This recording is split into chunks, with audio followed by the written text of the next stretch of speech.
بسم اللہ الرحمن الرحیم الحمد للہ رب العالمین والصلاة والسلام علی رسولہ الکریم وعلی آلہ واصحابہ اجمعین۔ اوپر متن میں ہے حمد لک یا من شرحت صدورنا بانواع الہدایت۔ میں تعریف کرتا ہوں اے اللہ کہ جس نے ہمارے سینوں کو کھولا مختلف قسم کی ہدایت سے، کی اقسام بیان کرتے ہیں حاشیے میں۔ قال البیضاوی فی تفسیرہ، ہدایت کی تفسیر کے اندر امام بیضاوی رحمہ اللہ تعالی نے یہ کہا، الہدایۃ دلالۃ بلطف،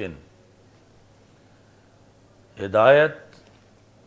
اس رہنمائی کو کہتے ہیں جو مہربانی کے ساتھ کی جائے۔ مطلب یہ ہوا کہ اچھا رستہ دکھانا، کسی کو خیر کی طرف لے جانا جو اس کے لیے مفید ہو، یعنی خصوصاً آخرت کے لحاظ سے، تو اس کو ہدایت کہیں گے۔ اگر کوئی کسی کو برا رستہ دکھا رہا ہے، خواہ دکھانا اس کا وہ پیار کے ساتھ ہی ہے لیکن وہ منزل بری کی طرف جاتا ہے، تو چونکہ اس کا نتیجہ پیار نہیں ہے، نتیجہ عداوت ہے، تو اس لیے اسے پھر عربی زبان میں ہدایت نہیں کہیں گے۔ ویسے تو ہمارے عرف میں یہ جو شوبز کا ہے شعبہ فلموں کا، اس میں ایک کو اداکار کہتے ہیں، ایک کو ہدایت کار کہتے ہیں۔ تو وہاں جو ہدایت کار ہے تو اس پر لفظ ہدایت کا بولنا جائز نہیں، چونکہ وہ جو رہنمائی کرتا ہے وہ شر کی رہنمائی کرتا ہے۔ تو ہدایت جو ہے یہ ہے کہ کسی کی خیر کی طرف رہنمائی کرنا۔ اب اس پر پھر قرآن مجید سے اعتراض ہوتا ہے کہ جہنمیوں کے بارے میں قیامت کے دن اللہ فرشتوں سے کہے گا فَاهْدُوهُمْ إِلَى صِرَاطِ الْجَحِيمِ، کہ ان کو جہنم کے راستے کی طرف ہدایت کرو۔ تو یہاں پر ہدایت جو ہے وہ خیر کی طرف نہیں، شر کی طرف ہے، یعنی آگے جہنم میں ان کے لیے عذاب ہے، جہنم میں ان کا نقصان ہے، جہنم میں ان کے لیے خیر نہیں، تو لفظ ہدایت تو پھر بھی بولا گیا ہے۔ تو اس کا انہوں نے جواب دیا کہ وَقَوْلُهُ تَعَالَى عَلَى التَّحَكُّمِ، کہ یہ جو فَاهْدُوهُمْ إِلَى صِرَاطِ الْجَحِيمِ میں لفظ ہدایت ہے، یہ حقیقی معنی میں استعمال نہیں بلکہ مجازی معنی میں استعمال ہے، اور مجاز جو ہے یہاں وہ تحکم کے لیے استعمال کیا گیا ہے۔ عام لوگوں میں تحکم جو ہے اس کا مطلب اور ہے، اور اللہ کے لحاظ سے پھر تحکم کا مطلب اور ہوگا، کلام اللہ کا ہے۔ عام یہ ہے کہ تحکم ہوتا ہے کسی کی تذلیل کرنا اس کے ساتھ مذاق کرتے ہوئے، یعنی کسی کو مثلا سزا مل رہی ہے استادوں کی طرف سے تو آپ اس کو کہیں ہن چکھ لے، تو یا ہن ٹھڈ پئی گئی، تو یہ جو لفظ ہیں یعنی یہ اپنے حقیقی معنی میں نہیں ہے، یعنی آپ کہتے ہیں ہن سرور لے، تو یعنی اس مار میں اس کے لیے کوئی سرور نہیں ہے بلکہ اسے تکلیف ہے، اور آپ کا یہ کہنا، آپ کا مقصد بھی یہ نہیں ہے کہ آپ کو پتہ نہیں کہ اس کو سرور مل رہا ہے یا نہیں مل رہا، بلکہ آپ اس کا مذاق اڑا رہے ہیں۔ جس طرح قرآن مجید میں فَبَشِّرْهُمْ بِعَذَابٍ أَلِيمٍ، کہ بشارت تو ہوتی ہے اچھی چیز کی، اور وہاں یہ ہے کہ ان کو بشارت دے دو عذاب علیم کی، تو وہ بھی علی سبیل التحکم کہا جاتا ہے۔ جو اللہ تعالیٰ کی طرف سے ہے کہ ان کو بشارت دے دو. بشارت کا اصل مقصد تو یہ ہے بشارت دے دو کامیابی کی، بشارت دے دو جنت کی. تو وہاں فبشرہم بعذاب علیم، تو وہ بھی علی سبیل التحکم کہا گیا ہے. یعنی تحکم کا لفظ جو ہے وہ تو ہم اللہ تعالیٰ یا اللہ تعالیٰ کے علاوہ کوئی قائل ہو تو سب کے لحاظ سے لفظ تحکم تو بولیں گے، لیکن تحکم کا مطلب عام لوگوں کے لحاظ سے، یعنی جب آپ نے کسی اپنے ساتھی کو جسے سزا مل رہی تھی کہ تو اب سرور لے، تو یہ ہوگا کہ آپ اس سے مذاق کر رہے ہیں. لیکن اللہ تعالیٰ کے لحاظ سے ہو کہ جب اللہ تعالیٰ یہ کہہ رہا ہے کہ ان کو ذرا گائیڈ کرو جہنم کی طرف یا ان کو بشارت دو دردناک عذاب کی، تو یہ تحکم ہے اللہ کی طرف سے. اور تحکم سے یہاں مراد یعنی اللہ کے لحاظ سے ہم یہ نہیں کہیں گے کہ اللہ ان سے مذاق کر رہا ہے، تو یعنی اس میں بھی ایک ہلکا معنی پایا جاتا ہے. تو تحکم کا جو عربی زبان میں مطلب ہے وہ اردو میں پورا بیان نہیں ہو سکتا، تو ہم یہ کہیں گے کہ رب ذوالجلال یہ لفظ ان کی تذلیل کے لیے بولے گا، یہ حقیقت میں حقیقی معنی میں استعمال نہیں ہے. تو فاہدوہم یہ جہنمیوں کی تذلیل ہے، نہ یہ کہ ان کا جہنم کی طرف جانا یہ ہدایت کا کام ہے. تو تذلیل کے لیے کہ دنیا میں انہوں نے ہدایت کی راہ اختیار نہیں کی، تو یہ پھر اسی کے مستحق ہیں کہ ان کو کہا جائے کہ اب جہنم والی تم ہدایت لے لو.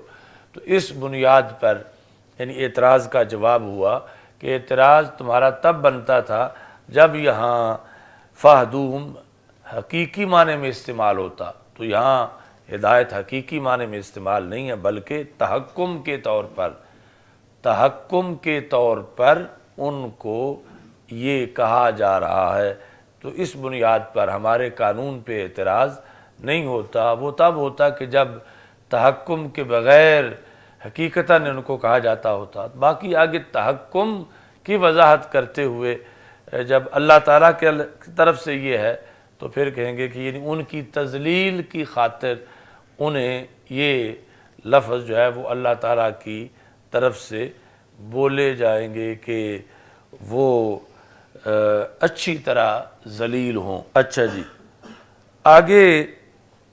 کہتے ہیں کہ اگر ہدایت کی اقسام کوئی بیان کرنا چاہے تو اتنی ہیں کہ بندہ گن ہی نہیں سکتا. تو جب ایسی صورتحال ہو تو پھر وہاں اجناس بیان کر دی جاتی ہیں. ایک جنس کے اندر آگے ہزاروں انواع آ سکتی ہیں ایک ہی جنس کے لحاظ سے. تو اس بنیاد پر انہوں نے کہا وَہِدَایَةُ اللَّهِ تَعَالَى، اللہ کی طرف سے جو ہدایت ہے، یعنی چونکہ لفظ ہدایت غیر اللہ کی طرف بھی تو منسوب ہوتا ہے، وَإِنَّكَ لَتَهْدِي إِلَى صِرَاطٍ مستقیم، کہ رسول اکرم صلی اللہ علیہ وسلم کو کہا گیا کہ آپ یقیناً صراط مستقیم کی ہدایت کرتے ہیں. تو ہادی ہونا تو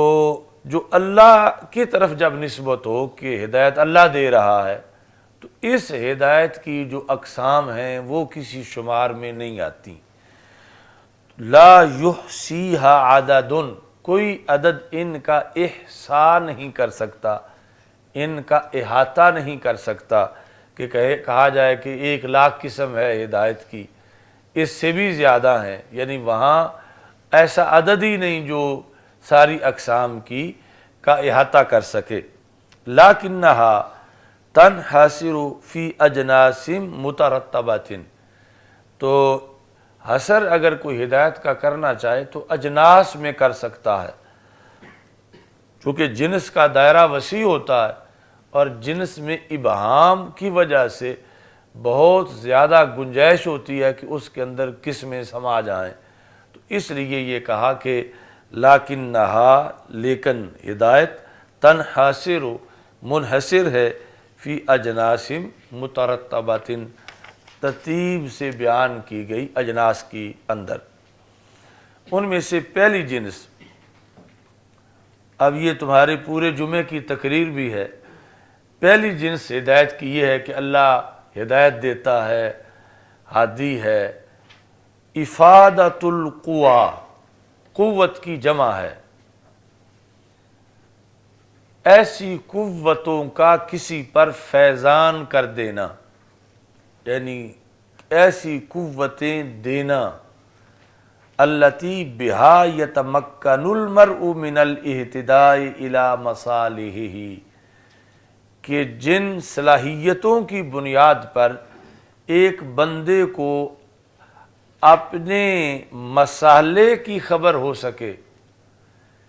کہ میرے لیے کون سی چیزیں فائدہ مند ہیں اور کون سی چیزیں نقصان دہ ہیں۔ یہ صلاحیت بھی ایک ہدایت ہے۔ ایک تو یہ ہے نا کہ اسے بتانا کہ تیرے لیے یہ فائدہ مند ہے اور یہ نقصان دہ ہے، یہ اس سے مزید وسیع مفہوم ہے کہ ایسی قوت ہی کسی کو دے دینا کہ وہ اپنے طور پر ہی معلوم کر لے لاکھوں چیزوں کو دیکھ کر کہ یہ میرے لیے مفید ہے یا میرے لیے نقصان دہ ہے۔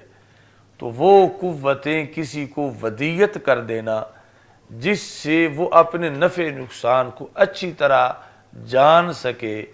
یہ پہلی جنس ہے ہدایت کی۔ تو اس کے اندر پھر بہت سی اقسام ہیں، یعنی ایک قوت وہ ہے جو رب نے انسان کو دی ہوئی ہے، ایک قوت یہ ہے کہ جو رب نے بھینس کو دی ہوئی ہے اور گدھے کو دی ہوئی ہے، یعنی ہر مخلوق میں بھی ایسے یا ان کو شعور ہے کہ جس سے وہ اپنا نفع نقصان معلوم کر لیتے ہیں، یعنی جب دھوپ ہو تو خود بخود چھاؤں میں جا کے کھڑے ہو جاتے ہیں، اور جہاں یہ ہو کہ لگے کہ کوئی بندہ ڈنڈا لے کے آ رہا ہے اور اس کے آثار یہ ہیں کہ وہ مارے گا تو بھینس پہلے ہی دوڑنا شروع کر دیتی ہے کہ یہ مجھے مارنے آ رہا ہے۔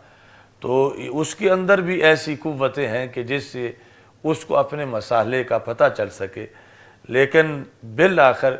کچھ ایسی جا کے حدود آتی ہیں جہاں اسے اپنے مسالے کا پتہ نہیں چلتا، اور وہاں انسان کو اس سے کہیں بڑھ کے اپنے مسالے کا پتہ چل جاتا ہے، چونکہ اس میں تو صرف شعور ہے، علم نہیں ہے، اور انسان میں علم بھی ہے، شعور بھی ہے۔ اور پھر انسان کے مختلف مراحل ہیں، یعنی جس وقت بچہ ہے تو اس وقت آگ کے کوئی انگارے کو پکڑنا یہ وہ جائز سمجھتا ہے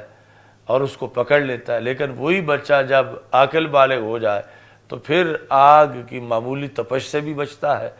کہ اب اس کی صورتحال ہدایت کی وہ قوتیں جو رب نے دی تھیں وہ ڈیولپ ہو گئی ہیں اس کے اندر، اس بچے کے اندر۔ تو اس طرح پھر یعنی یہ جو ہدایت ہے کہ کسی کو ایسی صلاحیتیں دینا جس سے وہ اپنے نفع نقصان کو پہچان سکے، اس کی آگے کیٹاگریز لاکھوں تک پہنچتی ہیں، حشرات الارض کے لحاظ سے،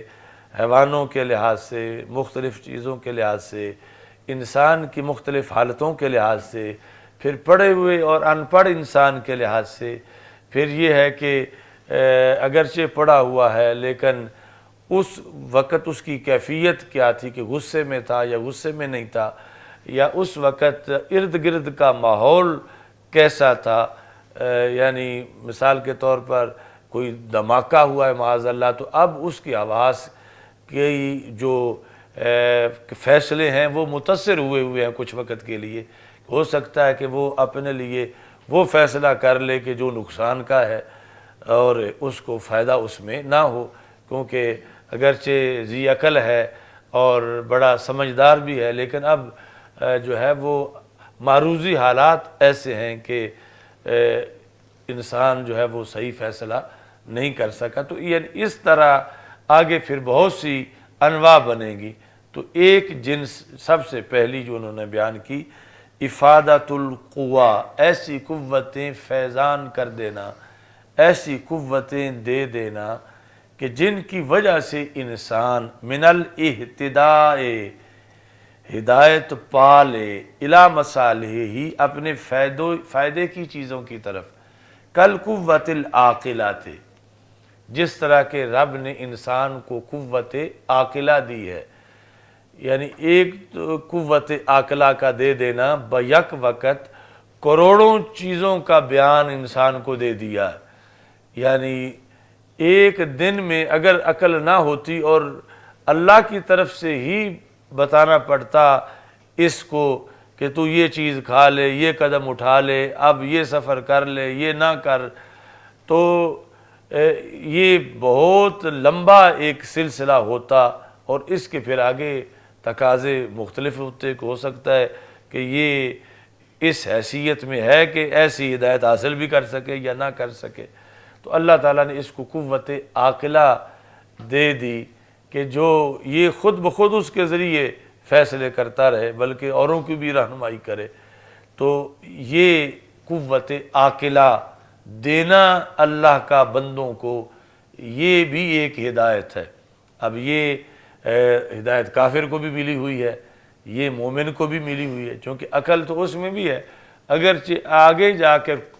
کچھ جگہ جو اہم ہے وہاں عقل فیصلہ صحیح نہیں کر رہی، لیکن یہ کہ میں دوائی استعمال کروں، میں بیمار ہوں، یہ کہ گرمی ہے میں سائے میں کھڑا ہو جاؤں، یہ کہ پیاس شدید ہے میں پانی پی لوں، یہ تو کافر کو بھی پتہ ہے۔ تو اس بنیاد پر یعنی یہ ہدایت کا مطلب وہاں بھی ہوگا، لیکن عرف عام میں پھر اس کو ہدایت یافتہ نہیں کہیں گے، کیونکہ جو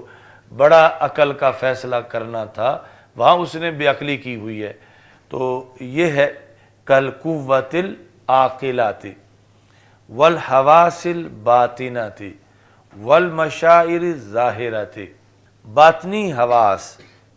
حواس یہ جو منطق میں تم نے پڑھے ہوئے ہیں، جو 5 قوتیں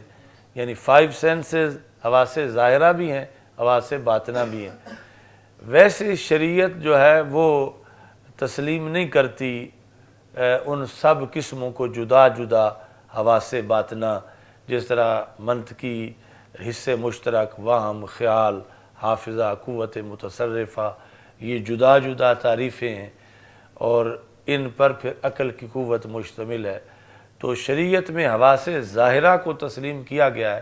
حواس باطنہ کو اس انداز میں جو منطق اور فلسفہ میں ہے یوں تسلیم نہیں کیا گیا،